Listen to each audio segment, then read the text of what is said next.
Da anatomia você separa o cérebro, você separa o coração, você separa um membro, você separa uma parte do corpo e estuda. É ou não é? Mas ele funciona separado? Não, esse é o problema. A gente separa as coisas para estudar, mas não se lembra que as coisas para funcionarem precisam estar juntas. Aleluia. Estão entendendo? As coisas para funcionarem precisam estar juntas. Você pega um saco de membros, coloca em cima de uma mesa, você tem um corpo ali? Não, você tem um saco de membros. Porque um corpo, para ser corpo, todos os membros têm que estar ajustados, cada um no seu lugar, cumprindo a sua função, todos funcionando juntos. Uau! Estão entendendo onde eu quero chegar? Qual é o problema? O problema é que quando você vai falar de fé e obras, você pensar separado, você chega a pensar que existe contradição na Bíblia. E muitas vezes as pessoas acham que Paulo, que fala da salvação apenas pela fé, está falando contra Tiago, que fala que não há uma salvação se não tiver obra. E aí tem gente que fala que Paulo escreveu para refutar Tiago. Mas quem veio primeiro, Tiago ou Paulo? Mas aí então foi Tiago que refutou Paulo. Então aí você vai falar, Lutero fala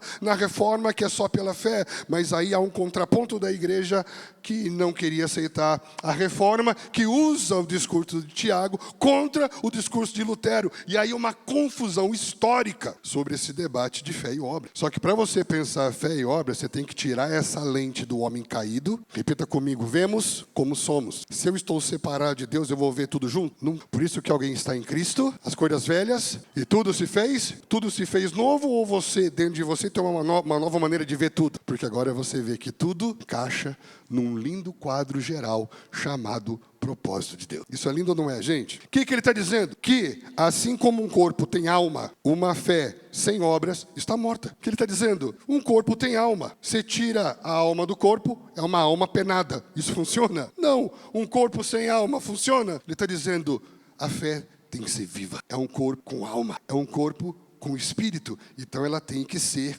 dinâmica, ela tem que se expressar, ela tem que falar, ela tem que ter atitude, ela tem que ter expressão. Estamos juntos? Por que isso se tornou um problema? E parece que assim como Tiago tenta fazer um ajuste doutrinário, nós precisamos fazer isso. Porque até mesmo por causa de uma herança da tradição reformada, muitas pessoas acabaram se acomodando na sua fé. No sentido de, se a salvação é só pela fé, então se eu creio que Jesus morreu na cruz para me salvar, não preciso fazer mais nada. Não preciso ter mais nenhum tipo de compromisso. Não preciso mais ter nenhum tipo de ação. Não preciso mais ter nenhum tipo de empenho ou de obra. E aí as pessoas simplesmente se apoiaram na ideia de uma fé extremamente passiva, uma fé extremamente teórica, totalmente descomprometida da vida prática. O que nós vamos entender com relação a isso? Que quando ele fala de fé e obras, ele não está falando de palavras contraditórias, mas está falando de palavras complementares. A fé é complementada pela obra. A obra é complementada pela fé. É como se nós estivéssemos falando de um princípio de causa e efeito. A causa da minha salvação é a fé, porque somos salvos mas o efeito de estar salvo é a obra. Estamos juntos? A mensagem do Evangelho, a mensagem de Cristo é: arrependei-vos e credes. Arrependimento e fé. O que é arrependimento? É um fruto de uma fé que é viva e operante.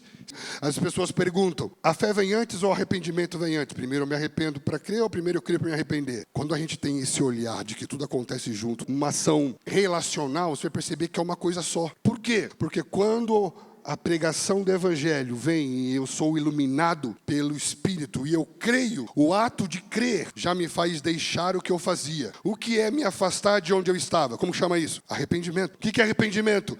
É eu deixar onde eu estava, já não fazer o que eu... O ato de deixar onde estava já é me aproximar de onde deveria estar. É um ato só. Estão entendendo? O ato de deixar um ponto já é me aproximar de outro. Então arrependimento e fé é uma ação só. Porque conforme eu vou deixando um lugar, eu já estou estando em outro. Uau! Se a verdadeira fé, ela vem acompanhada de um movimento de deixar um lugar para acessar outro, a fé vem acompanhada de uma ação. Repita comigo, somos salvos só pela fé. Mas a verdadeira fé nunca vem só. Ela vem acompanhada. Do quê? De um testemunho do homem que eu deixei de ser e do homem que eu estou me tornando. Aleluia. Pode vir para casa. Tem alguém aí? Então eu queria trazer para você isso. Porque isso vai trazer para nós maturidade. O que eu entendo como maturidade? Uma das palavras que são usadas para maturidade espiritual é uma pessoa equilibrado. E eu quero que você guarde isso no seu coração. Muita gente confunde mornidão com equilíbrio. Mornidão fala de indefinição. Estão entendendo? Equilíbrio fala de tensão. Algo equilibrado é algo tensionado. Lembra quando você ia no espetáculo de circo? Qual era o momento mais silencioso e tenso do espetáculo? Quando tinha alguém na corda bamba. É ou não é? Os tambores, gente, aquela tensão, as crianças ficam quietinhas, ouvem as pipocas caindo no chão. Por quê? Porque a vida de alguém está em risco. Porque é a tensão. O que é o equilíbrio? Eu tensionar entre os extremos. Nós vivemos uma era da polarização das ideias, em que eu me acomodo em algum extremo de algum pensamento. Estão entendendo? Que uma pessoa madura, ela tensiona, ela não é extremista, ela é madura e pensa para encontrar o ponto de, nós chamamos isso na academia de a zona de segurança para o pensamento teológico. Tem um lugar de segurança para eu pensar Bíblia, para eu pensar política, para eu pensar todas as minhas ideias. Essa zona de segurança se chama, repita comigo, equilíbrio. Uma pessoa equilibrada é uma pessoa que sei e prossigo em conhecer. Porque quando acho que o que eu sei já sou extremista. Quando você se sente dono de uma verdade, você já é extremista. Quando você deixa que uma verdade tenha você está caminhando no caminho da tensão. Porque o profeta fala, eu conheço e prossigo, porque agora o que conheço apenas em partes. Então, quando vamos falar sobre fé, nós temos que achar esse ponto de equilíbrio que vê os princípios se relacionando de uma forma muito prática e objetiva, nada abstrato e subjetivo. Primeira característica desses 3 tipos de fé que Paulo vai falar aqui no capítulo 2 é que essa fé é uma fé morta. E o que significa a fé ser morta? Se você vai pegar ali o texto de Tiago 2, ele diz assim, presta atenção, de que adianta? O que significa essa expressão? Para que serve? Que utilidade tem? Logo, algo morto é algo sem utilidade. Para que serve? Já foi, já acabou. Não tem vida, não tem expressão. De que adianta alguém dizer? Então ele está falando aqui de uma fé que está sendo testificada na prática ou é apenas alguém falando que tem uma fé? Ele diz, que adianta alguém falar? Que adianta você me dizer que você tem fé se você não tem obras? Acaso essa fé pode salvá-lo? Se um irmão ou uma irmã estiver necessitado de roupas ou de alimento de cada dia e um de vocês disser, olha aí, é uma pessoa boa de discurso. Tem crente bom de discurso? Tem crente bom de Twitter? Tem crente bom de Instagram? Tem crente bom de Facebook? Que ele está falando, tem crente que fala bem. Posta coisa bonita que até parece que lê a Bíblia. E você vai dizer para esse irmão, meu irmão, o irmão está com o quê? Está necessitando de roupa e está necessitando de alimento. Então o irmão está com frio e com fome. Repita comigo, com frio e com fome. Aí você diz, meu irmão, vá em paz. Shalom. Aqueça-te, alimente-se, fique satisfeito, sem porém dar nada do irmão. Ele repete no texto, de que adianta isso? Estão pegando a ideia ou não? Assim também a fé, por si só, se não for acompanhada de obras, está morta. Ele começa no começo do capítulo 2 falando sobre acepção de pessoas. Então é muito provável que isso que ele está contando aqui não fosse historinha, não fosse só uma alegoria, não fosse só apenas um exemplo aleatório. Ele fala que existia um tipo de tratamento especial para os irmãos que tinham mais e os irmãos que tinham menos. E ele diz, então, o irmãozinho está com frio e com fome. Aí você, todo crente cheio de fé, fala, Deus te abençoe, se aqueça, coma, e aí vai para sua casa e eu vou para mim. Qual o problema dessa fé? O problema é que Tiago está dizendo aqui que essa fé não é legítima, não é verdadeira, porque ela não expressa Jesus. Estamos juntos? Primeiro, por que ela não expressa Jesus? Porque ela é morta, ela não tem expressão, ela não tem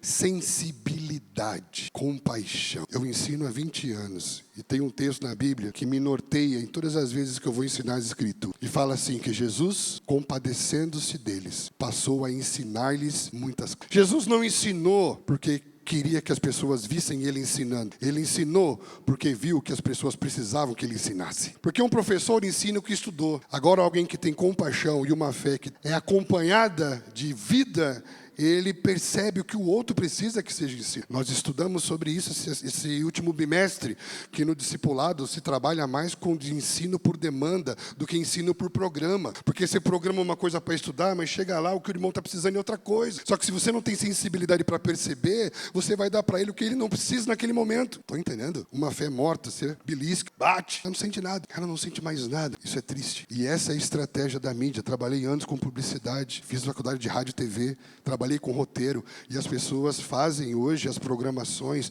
para não dar tempo de você pensar, para cauterizar as nossas emoções, os nossos pensamentos, para que a gente veja o sofrimento humano e não sinta mais nada. E nós não podemos deixar que a nossa fé morra, porque a nossa fé é viva, aleluia. Então, a fé morta é uma fé indiferente, é uma fé insensível, mas Deus fala conosco sobre a necessidade de uma fé piedosa, uma fé compassiva. O que é compaixão? É o amor que dói, é o amor que te leva em direção ao outro, é o amor que te tira a paz, é amor que te deixa num lugar em que não há tranquilidade. Estou entendendo? Sabe quando que nós ficaremos tranquilos? Na eternidade. Porque enquanto houver sofrimento, enquanto a família da fé estiver gente que está sofrendo, nós não ficaremos tranquilos. Eu não posso buscar uma vida boa, sabendo que o irmão que está do meu lado precisa do básico e do mínimo para subsistir. Isso não é fé cristã. Nós não podemos ter uma fé indiferente. A fé verdadeira, ela vem acompanhada de compaixão, de amor. A fé morta é uma fé, como foi falado aqui, ela fala muito, ela é teórica. A fé teórica, ela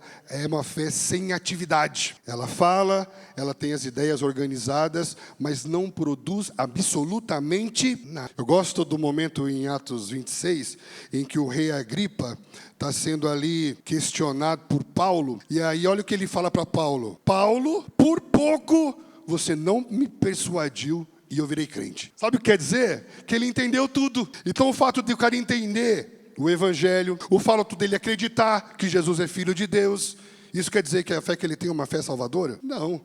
É uma fé intelectual, uma fé teórica, mas sem a atividade do Espírito. Estamos juntos, querido? A fé morta também ela é comparada a uma fé religiosa. Uma fé sem expressão de amor e de graça. Por que a fé religiosa? Quem ouviu aqui já a parábola do bom samaritano? Um homem estava passando a pulso e todos viram. E aí passou o ministro de louvor. E o ministro de louvor, ele parou para ajudar ou não? Não, ele já faz muito cantar a igreja. Aí passou o ministro, pastor, líder de ministério, líder de EF. Ele parou? Mas era escriba, era professor, ensinava teologia. Ele parou ou não? Não. Aí parou o samaritano. Aquele que era o improvável. Estou entendendo que isso é um tipo de fé religiosa. O próprio Tiago, no capítulo 1, versículo 27, ele fala: a verdadeira religião para com Deus, o nosso Pai, tem a ver com, repita comigo, visite o órfão, visite as viúvas, guarda-te, puro mundo. Quer viver a verdadeira religião? Cuida das pessoas e cuida de você. Estamos juntos? Sabe por que surgiram os diáconos da igreja? Porque em Atos os apóstolos não estavam dando conta de cuidar das viúvas, dos migrantes, dos estrangeiros. E aí então os irmãos procuraram os apóstolos falaram assim: não, nós vamos nos dedicar ao ensino, à palavra, à instrução da igreja. E eles levantaram homens cheios do Espírito Santo, como Estevão, primeiro diácono na igreja, para ajudar a servir os órfãos, as viúvas, os pobres, os estrangeiros. Não é lindo isso? Então isso está na agenda da igreja, isso está no nosso DNA, essa é a nossa fé. Um outro tipo de fé que nós vemos aqui no seu esboço, é meio assustador o que eu vou falar agora, mas é uma fé demoníaca. Por quê? Porque Tiago ele faz aqui uma comparação. Eu não sei se ele quer assustar os irmãos, ou se ele quer dizer: meu irmão, você está falando que você crê que há um único Deus, e você crê que Jesus é o Filho de Deus. Sabe quem que crê nisso também? Só que tem um problema: ele treme. Coisa que crente parou de fazer, né? Só crer. Deus nos ajude. Nós vemos vários textos que espíritos demoníacos reconhecem a divindade de Cristo. Cristo como Filho de Deus. Creem no inferno. Você vê já para nos mandar, o próprio diabo sabe. Isso está lá em Lucas 8:31. Sabem do papel de Cristo como juiz? Todos eles sabem. E tem algo muito mais forte ainda nessa construção aqui. Porque em João capítulo 8, Jesus está falando com alguns judeus que criam nele. João capítulo 8, versículo 37, anote isso para você ler depois em casa. E ele diz assim para os judeus: o que aconteceu? Os judeus falavam: nós somos filhos de Abraão e nós não acreditamos que você vem da parte de Deus. Essa era a conversa. Eles tinham a fé teórica e Jesus era a encarnação, ele era o testemunho do Deus entre nós. Tudo aquilo que Deus prometeu para Abraão. Jesus diz para eles: eu sei que vocês são descendentes de Abraão, contudo estão procurando matar-me, porque em vocês não há lugar para a minha palavra. Estou dizendo o que vi na presença do Pai, e vocês fazem o que ouviram do pai de vocês. Opa! Aí eles ficam: mas como assim? Eles respondem: Abraão é nosso pai. Jesus disse: se vocês fossem filhos de Abraão, fariam as obras de Abraão. Estão entendendo? Se vocês fossem quem vocês dizem que são, vocês fariam as mesmas coisas de quem é o pai de vocês. Porque ele diz, Abraão creu em. Mas vocês estão procurando matar-me, sendo que eu falei para vocês a verdade que eu ouvi de Deus. Abraão não agiu assim. Vocês estão fazendo as obras do pai de vocês. Protestaram eles. Nós não somos filhos legítimos. O único pai que temos é Deus. Aleluia. Os caras são muito crentes. Jesus disse, se Deus fosse o pai de vocês, vocês me amariam. Pois eu vim de Deus e estou aqui. Eu não vim por mim mesmo, o Pai me enviou. Porque a minha linguagem... Por que a minha linguagem não é clara para vocês? Vocês não entendem o que eu estou falando. Porque são incapazes de ouvir. O coração está fechado para me ouvir. Vocês pertencem ao pai de vocês, o diabo. E querem realizar o desejo dele. Porque se vocês querem me matar... Ele foi homicida desde o princípio e não se apegou à verdade, porque não há verdade nele. O que esse texto está dizendo? Que além de Tiago nos dizer que o diabo crê, eu posso crer à moda de. Estão entendendo? Além do diabo crer, eu posso crer à moda do diabo. Do jeito diabólico de crer. Como que é esse jeito diabólico de crer? É aquele jeito que você sabe... Você fala, você sente, mas não tem nenhum compromisso com nada. Você crê, você treme, você chora, mas não tem nenhuma demonstração prática de que essa verdade está dentro de você. E o fato é que toda árvore você conhece pelo que ela produz. Estão entendendo? E o não produzir já é uma marca que fala de quem você é. Jesus fala, aquele que dá muito fruto, este é meu discípulo. Existe a possibilidade de você não dar fruto? Não. Não dar já é uma marca que fala sobre onde estou e que tipo de gente sou. Por quê? Porque essa fé diabólica é uma fé estéril. Por quê? Porque as trevas não têm vida. Por isso que Paulo, Efésios 5, fala, não sejam cúmplices. O que é o cúmplice? É o que está ali. Estão entendendo? Não é ele que segura a arma, não é ele que fala, não é ele que solta a bombinha, não é ele que manda a mensagem, mas ele está ali, ó, complacente, conivente. E ele fala, não seja cúmplice. Ele não está dizendo, não faça as coisas que as trevas fazem. Não seja cúmplice, não aprove, não se silencie, não seja passivo, não seja cúmplice, porque o cúmplice, quando é pego, é preso junto com quem está fazendo. É ou não é? Cúmplice é culpado tanto quanto. Porque você peca por ação e peca por omissão. Aquele que sabe o que deve fazer e não faz, nisso está. Então o que está acontecendo aqui, não seja cúmplice das obras infrutíferas das trevas, porque não existe vida na escuridão, não existe fruto na escuridão. Essa fé diabólica é uma fé positivista. Por quê? Porque tudo que o diabo tentou fazer desde o começo é fazer você acreditar que não precisa de Deus e que você pode alcançar tudo aquilo que você precisa por você mesmo. Tá vendo ali, ó? Tem uma árvore do conhecimento do bem e do mal. Você não precisa de Deus para ter isso. Não, mas Deus falou que eu não preciso. Não, mas você precisa e você pode ter sem precisar dele. Pensa positivo, mentaliza que você vai conseguir. Acredite na sua fé. Você precisa acreditar, quebra essa crença limitante. Já ouviu isso? Tem gente que paga para ouvir isso. Aí aqui não dá nada, mas paga 10 mil reais para vir o cara falar que você tem que ter fé na sua fé. Como se ter fé na sua fé fosse te salvar, meu irmão. Misericórdia, vai se converter. A fé verdadeira não é pensamento positivo, não é mentalizar coisa. Essa fé é uma fé incrédula. O que é uma fé incrédula? É aquela fé do irmão que ouve tudo, acredita em tudo, mas ele não se move em nada. Muitas vezes nós temos dúvida e nos sentimos mal por termos dúvida. E aí a gente fala, pastor, me ajuda, porque eu estou em pecado, porque eu estou duvidando. Eu falei assim, irmão, duvidar não é pecado. O pecado é não acreditar. Qual que é a diferença? A diferença é que a dúvida não é uma escolha, é uma realidade. O que é a dúvida? A dúvida fala da nossa limitação de compreender tudo. Todo homem tem uma limitação na sua compreensão. Eu não consigo ver tudo, eu não consigo entender tudo, eu não consigo compreender tudo. Só que a dúvida, ela vai me levar para uma bifurcação, ou seja, ela me coloca diante de dois caminhos. Um caminho tem uma placa dizendo, um convite a confiar em Deus, fé. E outra placa diz, uma decisão em não acreditar, incredulidade. Repita comigo, dúvida não é uma escolha. Incredulidade é uma escolha. Eu escolho não crer. Dúvida não tem jeito, você sempre vai ter. É ser humano, vai ter dúvida. Então, você tem que saber lidar com a dúvida de maneira que a dúvida te faça buscar saber em Deus pela fé, que nunca é e nunca foi um salto no escuro, mas uma nova maneira de ver toda a realidade. Aleluia. Estamos juntos? Tem alguém aí? Terceiro tipo de fé e último é a fé dinâmica. Então qual é o primeiro tipo de fé? Morta. Segundo, demoníaca, Deus me livre, sai de reto. Terceira, dinâmica. O que é a fé dinâmica? Paulo está falando aqui. Você pode ver que tanto a fé como as suas obras atuando juntas. E a fé foi aperfeiçoada pelas obras. Tiago, capítulo 2, versículo 22. Ele está falando aqui, fé e obras atuando juntas. É isso, juntas. Isso fala de uma fé dinâmica, que tem vida, que tem espírito.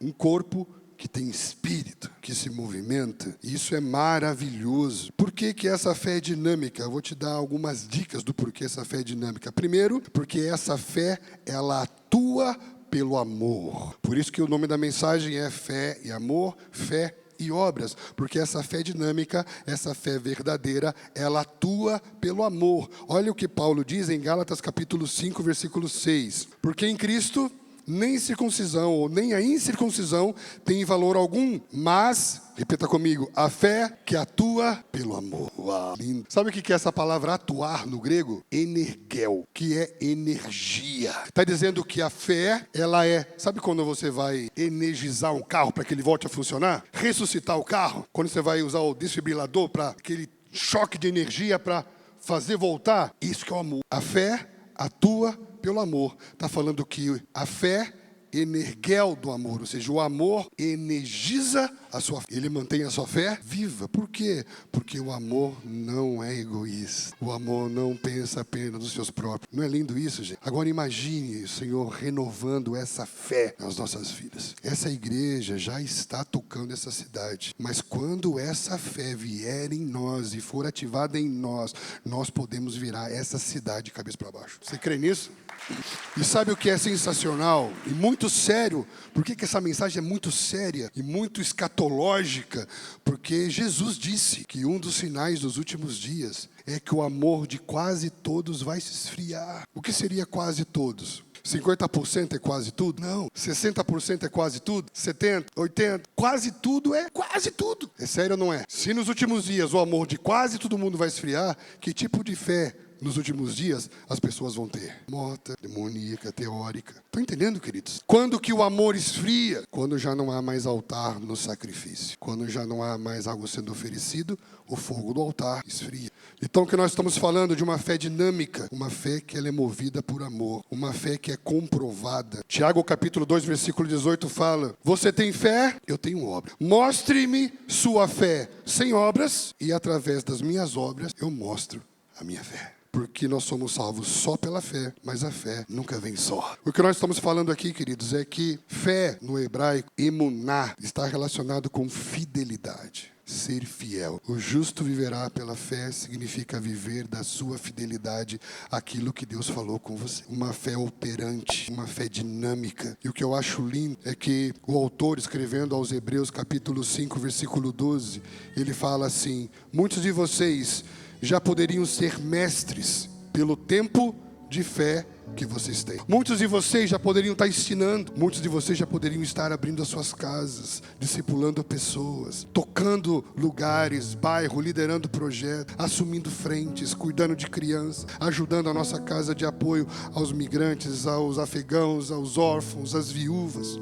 Ele diz, porém, novamente, de novo, ele fala novamente, depois ele fala de novo, temos que dar leite. Necessitado de leite. E ele explica, quem se alimenta de leite é aquele que é inexperiente na palavra. O que é inexperiente? Que não tem experiência de colocar a palavra em prática. E ele vai chamar isso de criança. Mas pelo tempo de fé já não era mais para ser criança. Pelo tempo de fé já não era mais para estar falando só aquilo que é o leitinho. Nós já poderíamos estar indo mais fundo. Poderíamos estar voando mais alto. Poderíamos estar tocando mais longe. Amém, irmão? Poderíamos já estar tocando a América, a Europa, o Oriente. E encerrando, ele diz: Abraão foi salvo pelas obras. Como assim, pastor? Abraão foi salvo pelas obras da fé. Diferente do que Paulo fala em Efésios, não somos salvos por obras para que ninguém se Glorie, porque você está pensando que depende de... Ele está falando de um tipo de vida prática que é produto da nossa confiança em Deus. Porque tudo que você faz, você pode construir um hospital, mas se isso não foi resultado da sua confiança em Deus, o que não procede de fé é pecado, porque exalta você e não glorifica a Deus, querido. Tem alguém aí? Você crê nisso? E o que eu acho lindo, ele fala de Abraão e ele fala de Raabe. Por quê? Porque ele fala que essa fé é a mesma fé para o patriarca e para a prostituta. Aleluia! É a mesma fé para todos os homens. Para quê? Para que essa mesma fé também toque todos os homens. A conclusão diz, querido, cuidado para você não ter fé em si mesmo, primeiro. Segundo, cuidado para não ter fé em ídolos. Cuidado para não ter fé em magia. Cuidado para não ter fé em religião. Cuidado para não ter fé no mundo. E vamos renovar nessa noite o nosso compromisso de fé com Deus. Isso faz sentido para você? Eu amo quando a palavra diz que o que vence o mundo é a nossa fé. E minha palavra de encorajamento para você é: não se cale. Não se cale. Não se cale. Se aprofunde, desenvolva, cresça. A fé vem pela prática das obras, querido. Quanto mais você desenvolve, mais virtuosa a sua fé se torna. E o nosso desejo aqui é que a sua fé seja acompanhada de boas obras. E quando as pessoas olharem para as suas obras, glorifiquem e creiam nele. E creiam nele. E creiam nele. Porque vão ver na forma como você vive o Deus que você crê. E vão dizer: eu quero isso para mim. Eu quero isso para minha vida. Que essa palavra seja como um energizar dessa fé dentro de mim.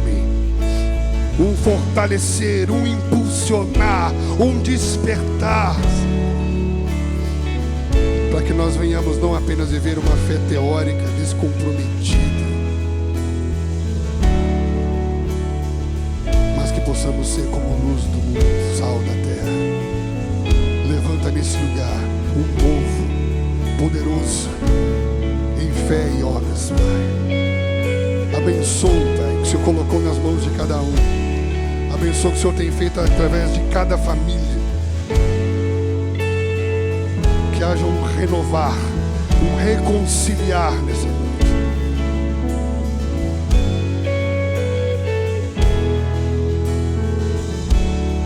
Que haja um movimentar. Porque a fé é a palavra de Deus em ação. Fé é colocar coisas em ação. A galeria dos heróis da fé, desde Abel, Noé, Abraão, Moisés, Daniel, foram homens que não apenas creram, mas homens que responderam aquilo que ouviram. Homens que pelo bom testemunho levantaram um exemplo de fé na história. Nós queremos seguir essas pegadas. Nós queremos deixar esse legado para os nossos filhos. Não de uma fé religiosa, não de uma fé farisaica, não de uma fé morta, vazia, mas de uma fé viva, apaixonada, vibrante, contagiante. Ah, Senhor, eu abençoo o que o Senhor está fazendo. Intensifica cada vez mais. Que o Seu Espírito derrame do Seu amor sobre os nossos corações. Eu abençoo para que ainda nessa noite, nós possamos exercitar a fé. Ao sair desse lugar, um olhar ao próximo que talvez eu nunca tenha dado.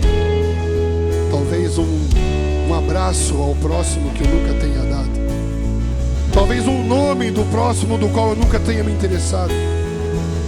Talvez uma carona que talvez eu nunca tenha oferecido. Talvez uma mesa que vai ser posta a alguém que nunca sentou nela. Talvez uma oferta que vai ser dada que nunca foi entregue. Eu não sei, mas eu peço para que o Senhor desperte uma nova onda de amor, de graça e de fé nesse lugar.